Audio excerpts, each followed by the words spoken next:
Everybody wants to get the chance to leave their mark as their contribution to the world. But what if our life is the example that the world needs?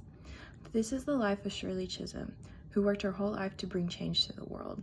Through a determination and growth mindset, Shirley Chisholm set out to change the world about its preconceived notions about people. Shirley Chisholm grew up the daughter of two immigrants. Her father was an immigrant from British Guiana and her mother was from Barbados in the Caribbean. Born Shirley St. Hill in 1924, she grew up in Barbados and New York. She was born in Brooklyn, though. She worked as the director of the Friends Day Nursery in Brooklyn and married Conrad Chisholm in 1949, but later divorced him in 1977. As an active member in her community in Brooklyn, Chisholm supported political groups in her city and was an advocate for change. Shirley Chisholm was elected to the House of Representatives for her district in 1968 and takes a spot also in the presidential race. She was the first Black Congresswoman representing the New York State. She served for a total of 7 terms. Chisholm soon became known as a strong liberal in government. She was even given the nickname Fighting Shirley and fought for racial and gender equality and co-founded the National Women's Political Caucus in 1971.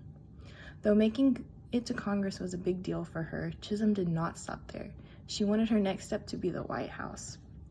Shirley Chisholm enters the 1972 presidential election and works hard for the Democratic Party nomination. Because she was up against so much discrimination as being Black and a woman, she was only allowed to make one speech for her total nomination campaign. She won 152 delegate votes before withdrawing from the race. That is 10% of the votes for her. So Shirley Chisholm leaves behind her legacy. After retiring from Congress in 1983, Chisholm taught at Mount Holyoke College for years until she retired.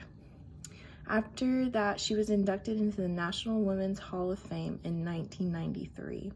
So after her death, she was awarded the Presidential Medal of Freedom in 2015. This is the nation's highest level of civilian honor, and she was awarded it. So Shirley Chisholm lived in a time where she had 2 disadvantages. She was Black and a woman.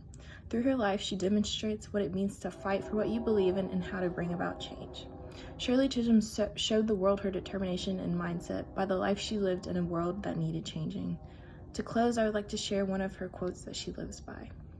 "I want to be remembered as a woman who dared to be a catalyst for change. And I believe that Shirley Chisholm shaped the world and that she brought change in a time that the world needed it."